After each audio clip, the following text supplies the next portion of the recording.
தம் கிருபை பெரிதல்லோ, என் ஜீவனிலும் அதே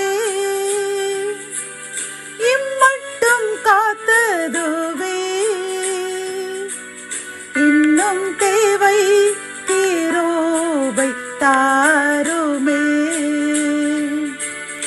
இன்னும் தேவை கிருபை தாருமே. கர்த்தரும் இரட்சகருமாகிய இயேசு கிறிஸ்துவின் ஈடு இணையற்ற நாமத்தில் சேனைகளின் கர்த்தர் ஊழியத்தின் மூலம் 19/8/2024 இந்த நாள் உங்களுக்கும் உங்கள் சந்ததிக்கும் மிகுந்த சமாதானத்தின் நாளாக அமையப் போகிறது என்று மனதார வாழ்த்துகின்றேன். இன்று நாம் அறியவிருக்கும் கிருபையின் வார்த்தைகள் லூக்கா 15:7 மனம் திரும்புகிற ஒரே பாவி நிமித்தம் பரலோகத்தில் மிகுந்த சந்தோஷம் உண்டாயிருக்கும். கத்தோலிக்க வேதாகமம் இவ்வாறு கூறுகின்றது. மனம் மாறிய ஒரு பாவியை குறித்து விண்ணுலகில் மிகுதியான மகிழ்ச்சி உண்டாகும் என்கின்றது. இந்த கிருபையின் வார்த்தைகள் மூலம் கர்த்தர் நமக்கு கூறுகின்ற ஒரு அருமையான ஆலோசனையும் அறிவுரையும் என்னவென்றால், மனம் திரும்புகின்ற ஒரு பாவியினால் பரலோகத்தில் பிதா, குமாரன், பரிசுத்தாவி மற்றும் தூதர்கள் அனைவரும் சந்தோஷப்படுவார்களாம். ஒரு கல்யாண வீட்டை போன்று மகிழ்ச்சி நிலவுகின்றதாம். கர்த்தர் நாமும் இந்த உலகத்தில் பாவத்தில் உழன்று சிலவர்கள் பாவம் செய்து விட்டோம், இனி வெளிவர முடியவில்லை என்று தவித்துக் கொண்டிருப்பார்கள். சில பேர் பாவம் என்று அறியாமல் செய்து கொண்டிருப்பார்கள். அப்படிப்பட்டவர்களை கண்டுபிடித்து அவர்களுக்கு ஆலோசனை கூறி அவர்களுக்காக ஜெபித்து அவர்களை பரலோகத்தின் பிள்ளைகளாக மாற்றும் பொழுது பரலோகத்தில் மிகுந்த சந்தோஷம் உண்டாகுமாம். அது மட்டுமல்ல, அதே மகிழ்ச்சியை கர்த்தர் பூலோகத்திலும் நமக்கும் நம் சந்ததிக்கும் தந்து நம்மை ஆசீர்வதிப்பேன் என்று வாக்கு கொடுக்கின்றார்.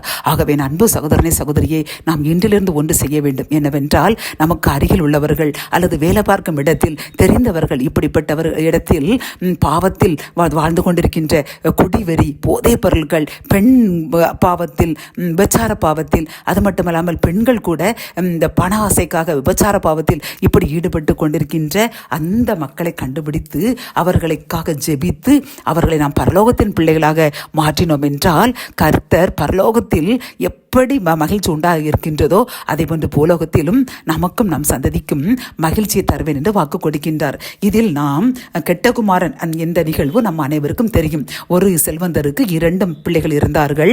அதில் இளையவன் அவனுடைய சொத்தை பிரித்து கொண்டு வேசிகளுடன் சென்று அதை அனைத்தையும் இழந்து இறுதியில் பன்றினுடைய தவிட்டை தின்று அது கூட கிடைக்காத நிலைமையில் மனம் திரும்பி தன் தகப்பனுடன் ஓடி வந்து அவனுடைய மன்னிப்பு கேட்கும் பொழுது அந்த தகப்பன் அவனை அணைத்து முத்தமிட்டு அவன் கைகளுக்கு மோதிரங்கள், அவனுடைய கால்களுக்கு புதிய காலணிகள், புதிய ஆடைகள், அது மட்டுமல்லாமல் கொளுத்த கன்றுகளை அடித்து விருந்து வைத்து அதை அவனை அந்த மகிழ்ச்சியை கொண்டாடின என்று பார்க்கின்றோம். இதே போன்றுதான் ஒரு ஆத்மா, ஒரு மனிதன், ஒரு மனுஷி மனம் திரும்பும் பொழுது பரலோகத்தில் மிகுந்த மகிழ்ச்சி உண்டாயிருக்குமாம். அதை பார்த்த கர்த்தர் அந்த மனம் திரும்புவதற்கு காரணமாகிய நம்முடைய சந்ததியையும் என்றும் நித்திய மகிழ்ச்சியை தந்து ஆசீர்வதிப்பேன் என்று வாக்கு கொடுத்திருக்கின்றார். ஆகவே இன்றிலிருந்து நாம் கண்டிப்பாக ஒரு ஆத்மாவை அப்படி பார்க்கும் பொழுது சில ஆத்மாக்களை நாம் அவங்களிடம் சேர்ந்து சில மனிதர்களிடம் சென்று அவர்கள் குறைய கூறும் பொழுது அது நமக்கு ஆபத்தாக முடியும்.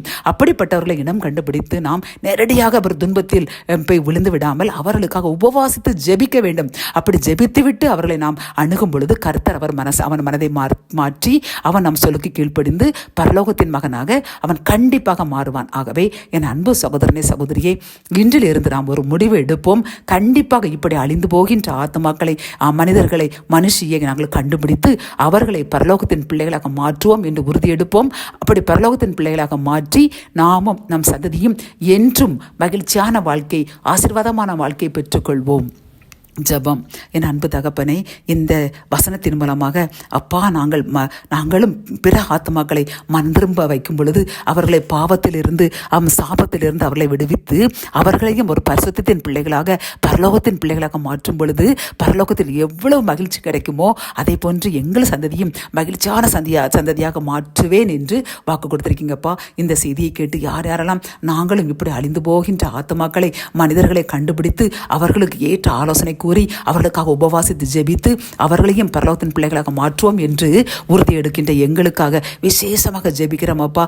எங்களையும் என்னுடன் சேர்ந்து ஜெபிக்கின்ற சகோதரரையும் நீங்க ஆசீர்வதிங்க. நித்திய மகிழ்ச்சி என்றும் எங்களுக்கும் எங்கள் சந்ததிக்கும் தாங்க. மீட்பர் இயேசுவின் மூலம் ஜெபம் கேளும் நல்ல தகப்பனே, ஆமேன்.